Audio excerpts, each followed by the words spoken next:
ഡിവൈഎഫ്ഐയുടെ വയനാട് ജില്ലാ president KM Francis. ആത്മഹത്യാക്കുറിപ്പ് ആദ്യത്തെ ദിവസങ്ങളിലൊക്കെ കോൺഗ്രസിന്റെ നേതാക്കൾ പോയി അതെടുത്തു മാറ്റി എന്ന് CPM നേതാക്കൾ പറഞ്ഞിട്ടുണ്ട്. അതിൽ ഒരു തർക്കവുമില്ല. ആ തരത്തിലുള്ള ആരോപണങ്ങൾ വന്നതാണ്. അതൊക്കെ ഇപ്പൊ എവിടെ നിന്ന് കിട്ടി എന്നാണ് വസന്ത് ചോദിക്കുന്നത്.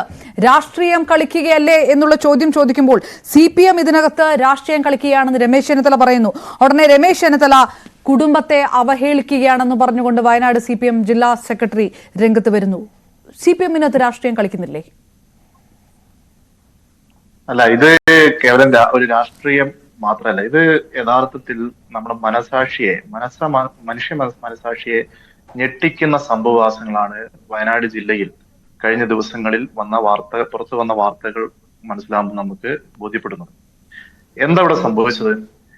വയനാട് ജില്ലയിലെ കോൺഗ്രസിന്റെ നേതൃത്വമായി നിൽക്കുന്ന അന്നത്തെ DCC പ്രസിഡന്റ് ആയിരുന്ന IC ബാലകൃഷ്ണൻ ഉൾപ്പെടെ ജില്ലയിലെ കോൺഗ്രസ് നേതാക്കൾ ചേർന്നുകൊണ്ട് ജില്ലയ്ക്കകത്ത് കോൺഗ്രസ് ഭരിക്കുന്ന ബാങ്കുകളിൽ നിയമനം നടത്തുന്നതുമായി ബന്ധപ്പെട്ട ഒരു വലിയ അഴിമതിക്ക് അരങ്ങുണ്ടാക്കിയതാണ്. ഈ അഴിമതിയുടെ അവസാന ഘട്ടത്തിലാണ് ഇതിനെ പ്രധാനമായും മുൻ പ്രവർത്തനം എടുത്ത NM വിജയനും അദ്ദേഹത്തിന്റെ മകനും ആത്മഹത്യയിലേക്ക് നയിക്കുന്ന സാഹചര്യം ഉണ്ടായിട്ടുള്ളത്. ഞാൻ എന്റെ കോൺഗ്രസിന്റെ സുഹൃത്തിനോട് ചോദിക്കുന്ന ഒരു കാര്യം, നിങ്ങൾ അവസാനം എല്ലാം കൂടി ഈ മരിച്ച വിജയേട്ടന്റെ തലയിൽ കെട്ടിവെച്ച് രക്ഷപ്പെടാനാണല്ലോ ഇപ്പൊ ശ്രമിച്ചുകൊണ്ടിരിക്കുന്നത്. അങ്ങനെയാണല്ലോ ഇപ്പൊ അവസാനം നിങ്ങളുടെ ശ്രമം എന്ന് പറയുന്നത്. ഇപ്പൊ വിജയേട്ടൻ നല്ല കോൺഗ്രസിന്റെ പ്രവർത്തനമായിരുന്നു, ഞങ്ങൾക്ക് അഭിപ്രായ വ്യത്യാസമൊന്നുമില്ല. CPM-നെ നന്നായി അവിടെ പ്രതിരോധിക്കാൻ വേണ്ടി കോൺഗ്രസിന് വേണ്ടി പ്രവർത്തിച്ച ആൾ തന്നെയാണ്. ആ വിജയേട്ടൻ എങ്ങനെയാ മരിച്ചത്? മരിച്ച സമയത്ത് അദ്ദേഹം എഴുതി വെച്ച കത്ത് ഇപ്പൊ നിങ്ങളും കൂടി ഒന്ന് വായിച്ചു നോക്കണം. ഇത്രയും കാലഘട്ടം, എന്റെ ജീവിതകാലം മുഴുവൻ ഈ പാർട്ടിക്ക് വേണ്ടി പ്രവർത്തിച്ചിട്ട് അവസാനം ഈ പാർട്ടി തന്നെ എന്റെ മരണത്തിന് കാരണമായെന്ന് എഴുതി വെക്കുന്ന ഒരു സാഹചര്യത്തിലേക്ക് NM വിജയൻ എത്തിച്ചില്ലേ? അതിനകത്ത് കോൺഗ്രസ് എടുത്ത നിലപാട് നമുക്കിപ്പോ ഇവിടെ നേരത്തെ സൂചിപ്പിച്ചു. 10 ദിവസം സമയം ചോദിച്ചെന്നാ പറഞ്ഞ KPCC പ്രസിഡന്റ്. ഇവിടെ മനസ്സിലാക്കേണ്ട ഒരു കാര്യം, ഈ വിഷയവുമായി ബന്ധപ്പെട്ട് മുൻപ് KPCC-യുടെ ഭാഗത്ത് നിന്ന് തന്നെ അന്വേഷണം ഉണ്ടായിട്ടുണ്ട്. DCC-യുടെ ഭാഗത്ത് നിന്ന് അന്വേഷണം ഉണ്ടായിട്ടുണ്ട്. ഏകദേശം 21ഓളം ആളുകളെ ഇതിനകത്ത് തെളിവെടുപ്പിന്റെ ഭാഗമായി DCC-യുടെ അന്വേഷണ കമ്മീഷന്റെ ഭാഗമായി പരിശോധനയ്ക്ക് വിധേയമാക്കിയിട്ടുണ്ട്. അപ്പൊ ഇത് KPCC-ക്ക് പറഞ്ഞോട്ടെ സുഹൃത്ത്, അതാണ് പ്രശ്നം. അവിടെയാണ് പ്രശ്നം. നിങ്ങൾക്ക് അവിടെ കേവലം നിങ്ങൾ ഇതിനകത്തെ ഏറ്റവും പ്രധാനപ്പെട്ട സ്രാവുകളെ സംരക്ഷിക്കാൻ ആവശ്യമായിട്ടുള്ള നിലപാടാണ് അന്ന് KPCC സ്വീകരിച്ചത്. അതാണുള്ള സംഭവം.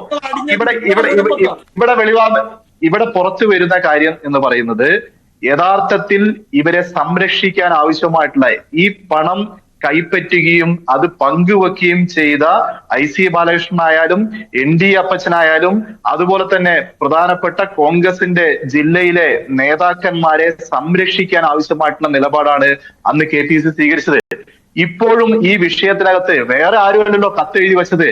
ഈ വിഷയം പാർട്ടിക്ക് മുമ്പാകെ കൊണ്ടുവന്നത് നിങ്ങളുടെ തന്നെ അദ്ദേഹത്തിന്റെ ജീവിതകാലം മുഴുവൻ കോൺഗ്രസിന് വേണ്ടി പ്രവർത്തിക്കുകയും ജീവിക്കുകയും, നേരത്തെ നിങ്ങൾ പറഞ്ഞ പോലെ തന്നെ വാക്കുകൾ കടമെടുക്കുകയാണെങ്കിൽ CPM-കാരുടെ മർദ്ദനമേൽക്കുകയും അതിനെതിരെ CPM-നെ പ്രതിരോധിക്കാൻ ആവശ്യമായിട്ടുള്ള പ്രവർത്തനം സംഘടിപ്പിക്കുകയും ചെയ്ത NM വിജയൻ എഴുതി വെച്ച വാക്കുകളില്ലേ, ആ വാക്കുകൾ നിങ്ങൾ എന്തുകൊണ്ട് വിശ്വാസത്തിലെടുക്കുന്നില്ല? അതിനനുസരിച്ച് നടപടി സ്വീകരിക്കാൻ വേണ്ടി തയ്യാറാകുന്നില്ല. പക്ഷെ അതിനിടെ ശ്രീ KM ഫ്രാൻസിസ്, കുടുംബത്തെ കുറിച്ച് നേരത്തെ വസന്ത് പറഞ്ഞില്ലേ, കുടുംബ വിഷയങ്ങൾ ഞങ്ങൾ അത് എടുത്തിടാൻ ഉദ്ദേശിക്കുന്നില്ല. അത് ഇങ്ങനെ ചില കാര്യങ്ങളുണ്ട്, അത് എടുത്തിടാൻ ഞങ്ങൾ ഉദ്ദേശിക്കുന്നില്ല. CPM-ന്റെയും BJP-യുടെയും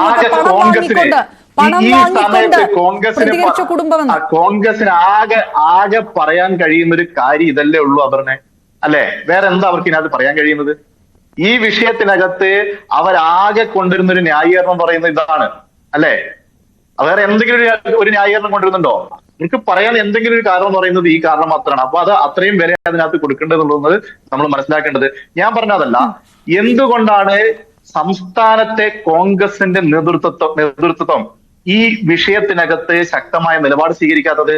അത് പുറത്തു കൊണ്ടുവരുന്നത് ഇതിന്റെയൊക്കെ അഴിമതി അല്ല, പണത്തിൽ എല്ലാ അന്വേഷണവും പങ്കുപറ്റാൻ നടക്കട്ടെ, എല്ലാ അന്വേഷണവും നടക്കട്ടെ എന്ന് വസന്ത് പറയുന്നു. അതാണ് നിലപാടെന്ന് പറയുന്നു. എല്ലാ അന്വേഷണവും നടക്കട്ടെ, എന്ത് വേണമെങ്കിലും പരിശോധിച്ചോട്ടെ, ഫേസ്ബുക്ക് അക്കൗണ്ടുകൾ വരെ പരിശോധിക്കട്ടെ എന്നൊക്കെ പറയുന്നു. കോൺഗ്രസിന്റെ നേതൃത്വം പറയുന്നത് അത് ഞങ്ങളുടെ ആഭ്യന്തര പ്രശ്നമാണ്, ഞങ്ങൾ ഇതിനകത്ത് പിന്നെ പരിശോധനയ്ക്ക് വിധേയമാക്കുന്നതല്ല പറഞ്ഞു. അങ്ങനെയാണെങ്കിൽ പിന്നെ കോൺഗ്രസിന്റെ ജില്ലാ നേതൃത്വമായി നിന്ന കോൺഗ്രസിന്റെ ജില്ലാ നേതൃത്വമായി നിന്ന മരിക്കുന്ന ഇവിടെ DCCയുടെ ട്രഷററായി നിന്ന NM വിജയന്റെ വാക്കുകൾ വിശ്വാസത്തിലെടുത്ത് IC ബാലകൃഷ്ണന്റെ നിലപാട് സ്വീകരിക്കാൻ വേണ്ടി KPCC തയ്യാറാവോ? IC ബാലകൃഷ്ണനെതിരെ വസന്ത് ഈ അന്വേഷണം വേണമെന്ന് പറയുന്നതുമായി ബന്ധപ്പെട്ടുള്ള പൊള്ളത്തരം, കോൺഗ്രസിന്റെ പൊള്ളത്തരം വസന്ത് ഈ കേരളത്തിൽ സമാനമായ ഞാൻ വരാം ശ്രീ KM ഫ്രാൻസിസ്, അതിനുള്ള മറുപടി വസന്ത് വിശ്വാസത്തിലേക്ക് പോകുന്നതിന് മറുപടി. PP ദീപയുടെ വിഷയത്തിൽ എന്താ നിലപാട് സ്വീകരിച്ചത്? നിങ്ങൾ എന്താ നിലപാട് സ്വീകരിച്ചത്? ഒറ്റ സെക്കൻഡ് KM ഫ്രാൻസിസ്, ഒറ്റ സെക്കൻഡ്.